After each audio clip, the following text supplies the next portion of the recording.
உங்கள் வாழ்நாளில் கண்டிப்பாக ஒரு முறை வழிபட வேண்டிய ஒரு ஸ்தலம்.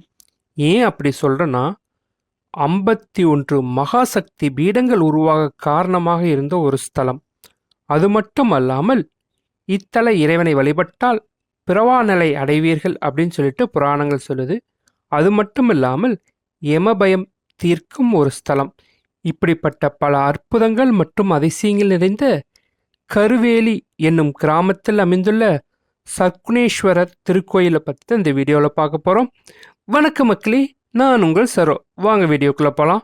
வீடியோ பிடிச்சிருந்தா லைக் பண்ணிவிட்டு இது போன்ற வீடியோக்களை வேணும்னா நம்ம சேனலை சப்ஸ்கிரைப் பண்ணி வச்சுக்கோங்க. வாங்க வீடியோக்குள்ளே போகலாம். இந்த தலத்தினோட மூலவர் யாருன்னு கேட்டிங்கன்னா சர்க்குணேஸ்வரர். தாயார் சர்வாங்க நாயகி. தலவிருச்சம் வில்வ மரம். தீர்த்தம் யம தீர்த்தம். இந்த கோவிலானது திருநாவுக்கரசரால் தேவார பாடல் பெற்ற ஸ்தலம். 274 தேவார பாடல் பெற்ற சிவாலயங்களில் 126வது தேவார பாடல் பெற்ற தலமாக இக்கோயிலானது விளங்குகிறது. இந்த கோவிலோட தல வரலாறு என்னன்னு பார்ப்போம் வாங்க. சிவபெருமானின் மாமனாரான தச்சன் ஒரு யாகத்தை நடத்துகிறார். அந்த யாகத்துக்கு தன் மருமகனான சிவபெருமான் அழைப்பு கொடுக்கவே இல்லை, யாகத்துக்கு வாங்கன்னு. இருந்தாலும் பார்வதி தேவி அந்த யாகத்துக்கு போகணும்னு ஒரு ஆசை. அதனால் சிவபெருமான்கிட்ட போய் கேட்குறாங்க, இது மாதிரி நான் யாகத்துக்கு போயிட்டு வரேன் அப்படின்னு சொல்லும்போது சிவபெருமான் தடுத்து நிறுத்துறார். பெத்த அப்பாவாக இருந்தாலும் அழைப்பு இல்லைன்னா ஒரு விசேஷத்துக்கு நம்ம போகக்கூடாது அப்படின்னு சொல்லும் பொழுது அதை கேட்காம பார்வதி தேவி அந்த யாகத்தில் போய் கலந்துக்கிறாங்க. அழைப்பில்லாமல் வந்த தன் மகளை தச்சன் என்ன செய்கிறாருன்னா, அனைவரது முன்னிலையில் பார்வதி தேவி அவமானப்படுத்துகிறாங்க. அந்த அவமானம் தாங்காத பார்வதி தேவி ஹோமம் வளர்த்துவாங்கள, அந்த வளர்த்தக்கூடிய அக்னியில் விழுந்து எரிஞ்சு போகிறாங்க. பார்வதி தேவியின் பிரிவை தாங்க முடியாத சிவபெருமான் யாக குண்டத்திற்கு அன்னையின் உடலை தோளில் சுமந்து கொண்டு பித்து பிடித்தது போல் ஆடினார். சிவனின் ருத்ர தாண்டவத்தால் 7 லோகங்களும் அதிர்ந்தன. தேவர்கள் நடுங்கினர். அதனால தேவர்கள் என்ன செய்கிறாருன்னா, நாராயணனை அணுகி சிவபெருமானை சமாதானம் செய்ய வேண்டாங்க. அதனால நாராயணன் என்ன செய்கிறாருன்னா, தன்னுடைய ஆயுதமான சக்கரத்தை ஏவி பார்வதி தேவியின் உடலை சிறு சிறு துண்டுகளாக துண்டாக்கினார். அந்த சிறு சிறு துண்டுகள் மொத்தம் 51 துண்டுகளாக வெட்டப்பட்டது பார்வதி தேவியின் உடல். அப்படி 51 துண்டுகள் விழுந்த இடங்கள் ஒவ்வொரு துண்டும் ஒவ்வொரு பீடங்களாக மாறி 51 மகாசக்தி பீடங்கள் உருவாக காரணமாக இருந்த ஸ்தலம் இந்த ஸ்தலம். பின்பு சிவபெருமானை சமாதானம் செய்கிறாரு. செஞ்சுட்டு அவர்கிட்ட என்ன சொல்கிறாருன்னா, சிவபெருமான்கிட்ட உடலை விட்ட பார்வதி தேவி பூலோகத்தில் பர்வதராஜனின் மகளாக பார்வதி என்ற பெயரில் அவதரிப்பால், அதன் பின்பு உங்களுக்கு திருமணம் செய்து வைக்கிறேன் அப்படின்னு சொல்லிட்டு சிவபெருமான்ட்டு நாராயணன் சொல்கிறார். அதன்படி கைலாயத்தில் சிவபார்வதி திருமணம் நடந்ததாக இந்த வரலாறு சொல்லுது. இது அந்த தலத்தின் தல வரலாறு. ஒவ்வொரு கோவிலுக்கும் ஒவ்வொரு பெருமை உண்டு. அதே மாதிரி இத்தலத்தின் பெருமை என்னன்னு பார்ப்போம் வாங்க. முப்பிறவியில் ஒரு கெட்டவனுக்கு மகளாக பிறந்த பாவத்திற்காக ஈசன் மனைவியே, அதாவது பார்வதி தேவியே மறுபிறவி எடுக்க வேண்டி வந்தது. அவள், அதாவது பார்வதி தேவி, மறுபிறவியில் இறைவனை அடைந்ததால் பிறவா நிலை பெற்றாள் அப்படின்னு சொல்லிட்டு புராணங்கள் சொல்வது உங்களுக்கு தெரியும். அதே போல இத்தலத்து இறைவனை காண்போருக்கும் மறுபிறவி இல்லை. அதாவது அவர்கள் மீண்டும் ஒரு தாயின் கருவில் உதிக்க மாட்டார்கள் அப்படின்னு சொல்லிட்டு புராணங்கள், இந்த தல புராணம் சொல்லுது. இதனால்தான் இந்த ஊருக்கு கரு இல்லை என்ற பொருளில் கருவிலி எனப்பட்டது. காலப்போக்கில் கருவேலி என மருவியது. இந்த ஊருக்கு இன்னொரு பொருள் சொல்கிறாங்க. என்னன்னா, கருவுக்கு வேலி அப்படின்னு இன்னொரு பொருள் இந்த ஊருக்கு இருக்குது. இந்த தலத்தின் முக்கிய பெருமை என்னன்னா, நல்ல குணங்கள் உள்ளவருக்கு அந்த குணங்கள் என்றும் நிலைத்து நிற்கும் என்பதும், தீய குணங்கள் இருந்தால் அது மறைந்துவிடும் என்பதும் ஆகும். எனவே இவ்வூர் இறைவன் சர்க்குணேஸ்வரர் எனப்படுகிறார்.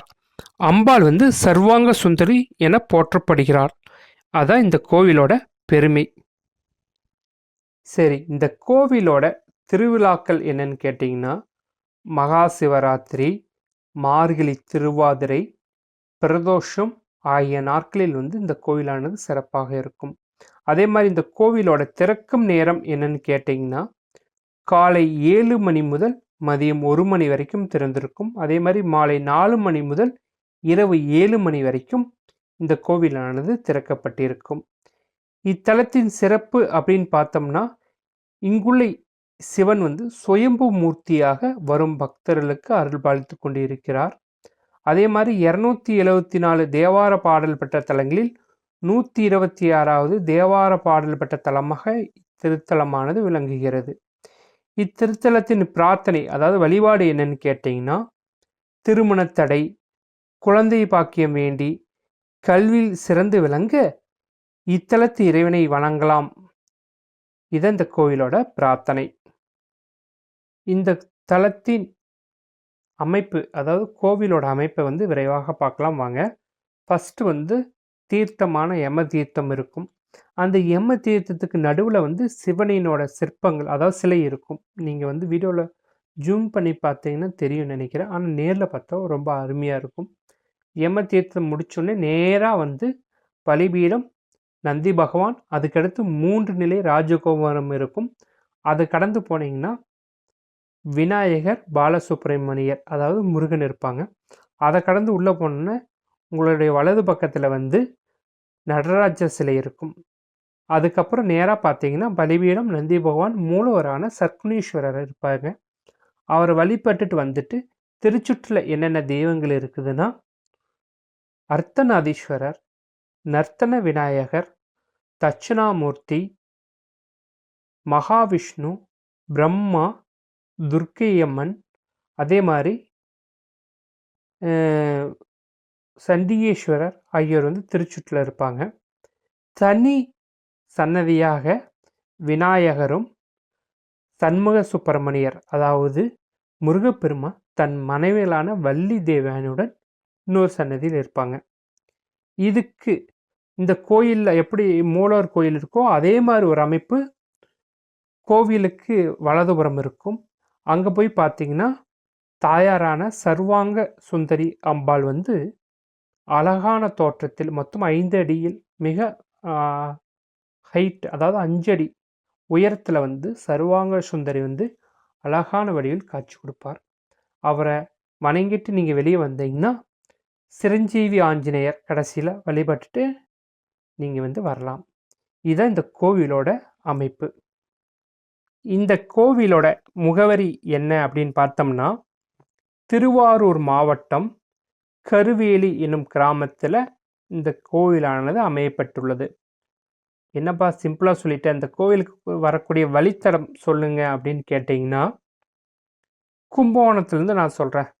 கும்பகோணத்துலேருந்து நாச்சியார் கோவில், நாச்சியார் கோவிலேருந்து எரவாஞ்சேரி போகிற வழியில், எரவாஞ்சேரி போகிற வழியில் கடலங்குடின்னு ஒரு ஊர் வரும்.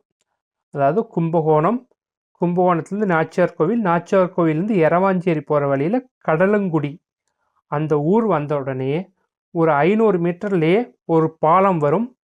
பாலத்துக்கு பக்கத்தாலேயே ஒரு ரோடு லெஃப்டில் கட் ஆகும். அந்த ரோட்டை ஆற்ற ஒட்டியே ஒரு 3 கிலோமீட்டர் தொலைவில் வந்து இந்த கோவிலானது அமையப்பட்டது, கருவேலி.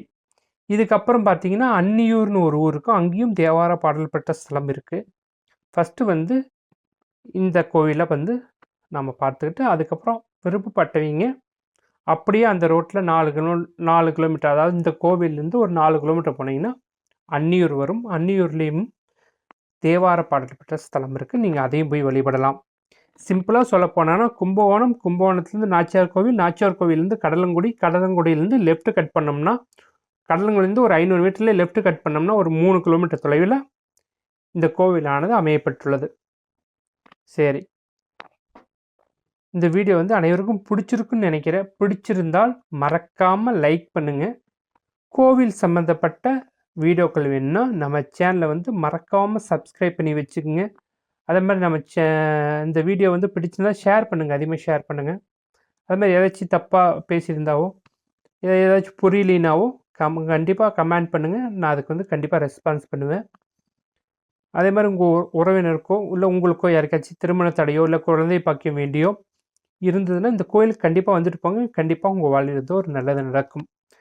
நான் இத்துடன் இந்த வீடியோ வந்து நான் முடிச்சுக்கிறேன். மீண்டும் இன்னொரு வீடியோவில் சந்திக்கும் வரை உங்களிடமிருந்து விடைபெறுவது உங்கள் சரோ. நன்றி, வணக்கம்.